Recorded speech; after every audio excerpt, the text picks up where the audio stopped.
tanggal 4 Desember, hari ke-339.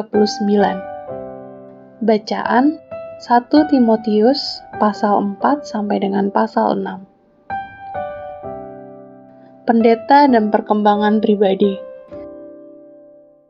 Garis besar.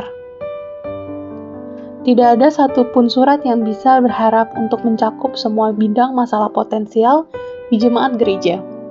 Tetapi, Paulus melakukan hal terbaik berikut ini.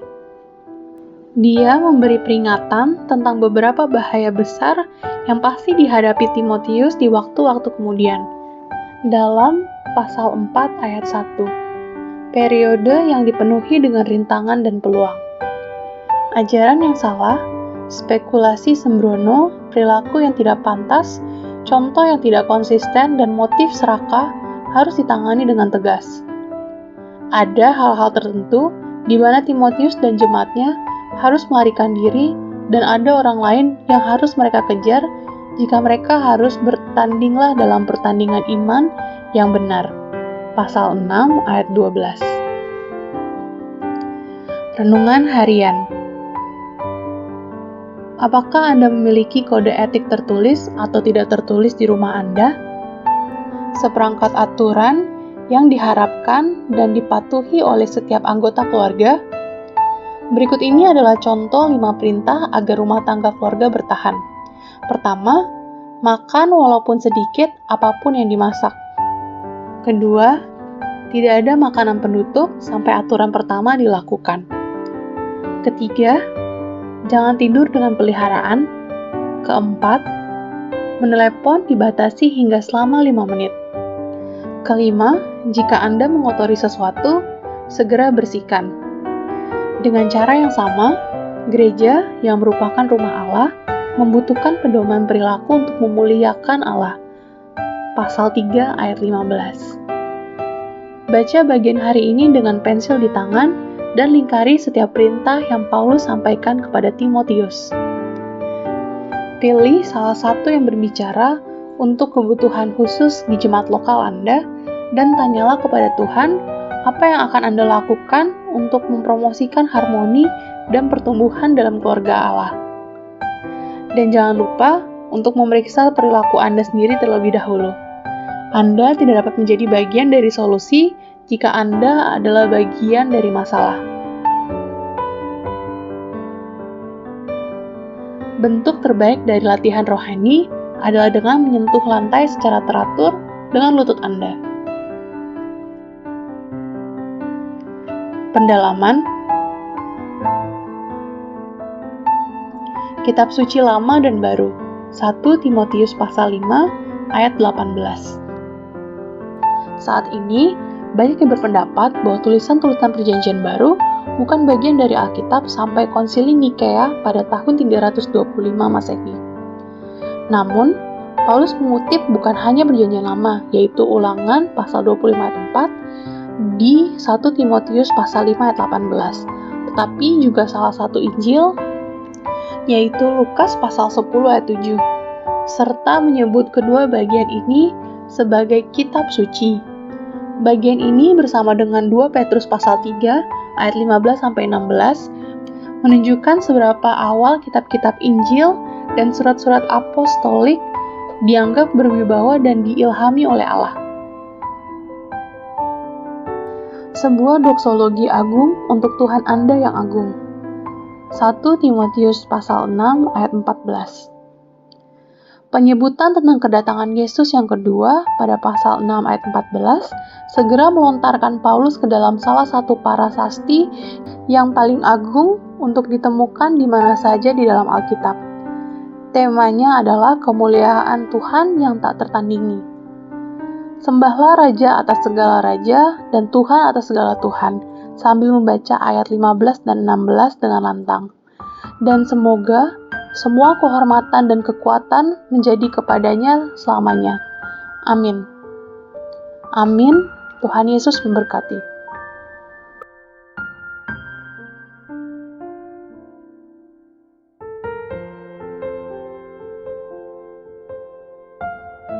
Satu Timotius pasal 4. tugas Timotius dalam menghadapi pengajar sesat.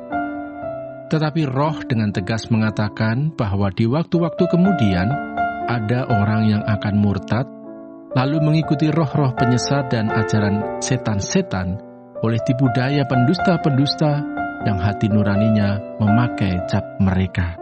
Mereka itu melarang orang kawin, melarang orang makan makanan yang diciptakan Allah, supaya dengan pengucapan syukur dimakan oleh orang yang percaya dan yang telah mengenal kebenaran. Karena semua yang diciptakan Allah itu baik dan suatu pun tidak ada yang haram, jika diterima dengan ucapan syukur. Sebab semuanya itu dikuduskan oleh firman Allah dan oleh doa. Dengan selalu mengingatkan hal-hal itu kepada saudara-saudara kita, engkau akan menjadi seorang pelayan Kristus Yesus yang baik, terdidik dalam soal-soal pokok iman kita, dan dalam ajaran sehat yang telah kau ikuti selama ini. Tetapi jauhilah tahayul dan dongeng nenek-nenek tua. Latihlah dirimu beribadah. Latihan badani terbatas gunanya, tetapi ibadah itu berguna dalam segala hal karena mengandung janji, baik untuk hidup ini maupun untuk hidup yang akan datang. Perkataan ini benar dan patut diterima sepenuhnya. Itulah sebabnya kita berjerih payah dan berjuang, karena kita menaruh pengharapan kita kepada Allah yang hidup, Juru Selamat semua manusia, terutama mereka yang percaya. Beritakanlah dan ajarkanlah semuanya itu. Jangan seorang pun menganggap engkau rendah karena engkau muda. Jadilah teladan bagi orang-orang percaya dalam perkataanmu, dalam tingkah lakumu, dalam kasihmu, dalam kesetiaanmu, dan dalam kesucianmu. Sementara itu sampai aku datang, bertekunlah dalam membaca kitab-kitab suci, dalam membangun dan dalam mengajar. Jangan lalai dalam mempergunakan karunia yang ada padamu, yang telah diberikan kepadamu oleh nubuat dan dengan penumpangan tangan sidang penatua. Perhatikanlah semuanya itu, hiduplah di dalamnya, supaya kemajuanmu nyata kepada semua orang. Awasilah dirimu sendiri dan awasilah ajaranmu. Bertekunlah dalam semuanya itu, karena dengan berbuat demikian engkau akan menyelamatkan dirimu dan semua orang yang mendengar engkau.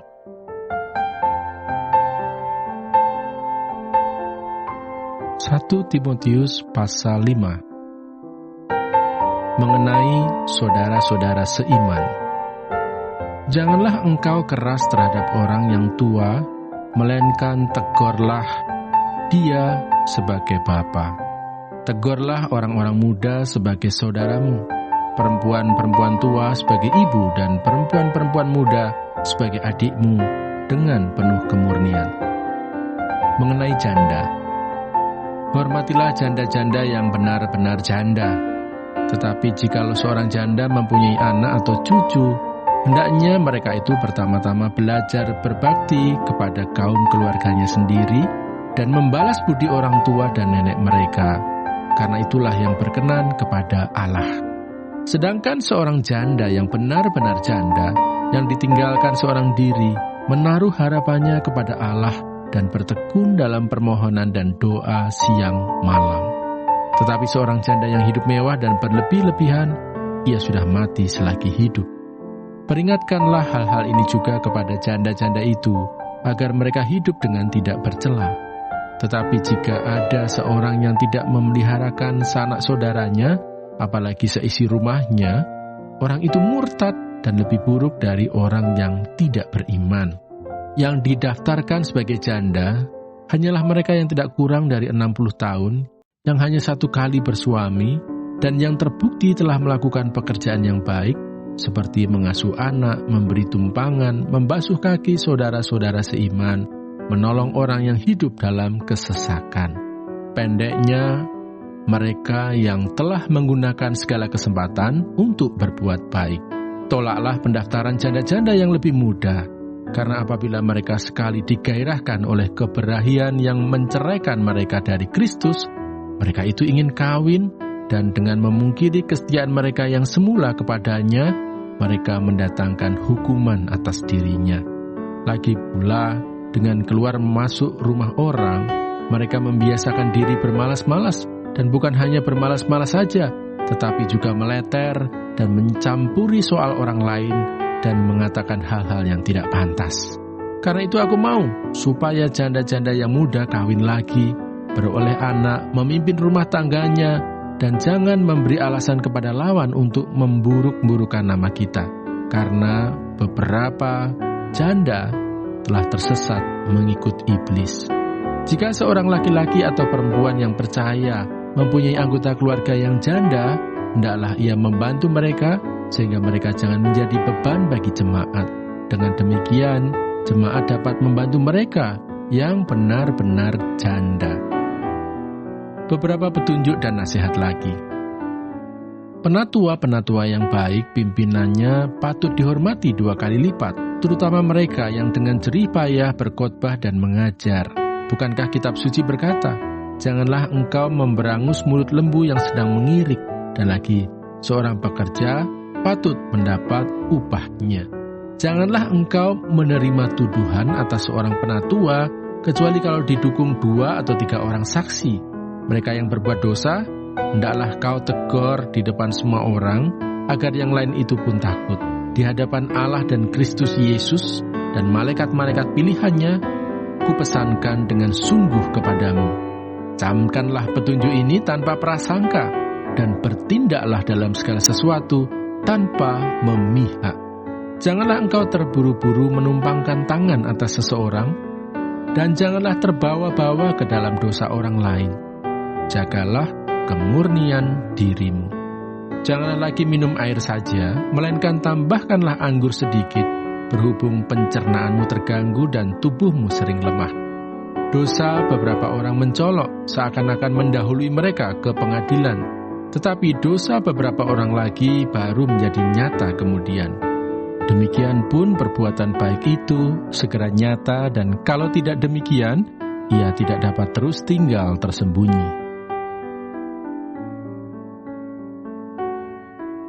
1 Timotius pasal 6. Semua orang yang menanggung beban perbudakan hendaknya menganggap tuan mereka layak mendapat segala penghormatan, agar nama Allah dan ajaran kita jangan dihujat orang. Jika tuan mereka seorang percaya, janganlah ia kurang disegani karena bersaudara dalam Kristus, melainkan hendaklah ia dilayani mereka dengan lebih baik lagi, karena Tuhan yang menerima berkat pelayanan mereka ialah saudara yang percaya dan yang kekasih. Mengenai penyakit bersilat kata dan mengenai cinta uang, ajarkanlah dan nasihatkanlah semuanya ini. Jika seorang mengajarkan ajaran lain dan tidak menurut perkataan sehat, yakni perkataan Tuhan kita Yesus Kristus, dan tidak menurut ajaran yang sesuai dengan ibadah kita, ia adalah seorang yang berlagak tahu, padahal tidak tahu apa-apa.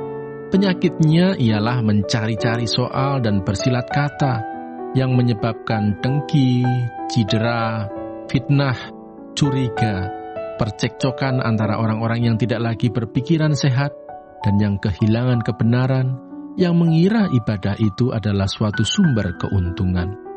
Memang ibadah itu kalau disertai rasa cukup, memberi keuntungan besar, sebab kita tidak membawa sesuatu apa ke dalam dunia, dan kita pun tidak dapat membawa apa-apa keluar. Asal ada makanan dan pakaian, cukuplah. Tetapi mereka yang ingin kaya terjatuh ke dalam pencobaan, ke dalam jerat dan ke dalam berbagai-bagai nafsu yang hampa dan yang mencelakakan, yang menenggelamkan manusia ke dalam keruntuhan dan kebinasaan.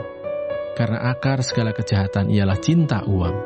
Sebab oleh memburu uanglah beberapa orang telah menyimpang dari iman dan menyiksa dirinya dengan berbagai-bagai duka. Pesan penutup. Tetapi engkau, hai manusia Allah, jauhilah semuanya itu. Kejarlah keadilan, ibadah, kesetiaan, kasih, kesabaran, dan kelembutan. Bertandinglah dalam pertandingan iman yang benar dan rebutlah hidup yang kekal. Untuk itulah engkau telah dipanggil dan telah engkau ikrarkan ikrar yang benar di depan banyak saksi.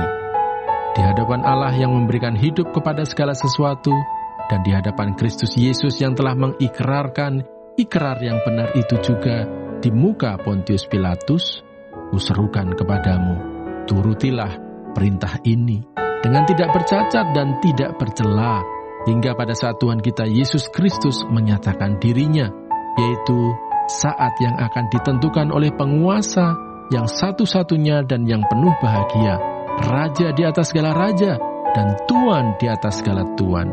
Dialah satu-satunya yang tidak takluk kepada maut, bersemayam dalam terang yang tak terhampiri. Seorang pun tak pernah melihat dia, dan memang manusia tidak dapat melihat dia.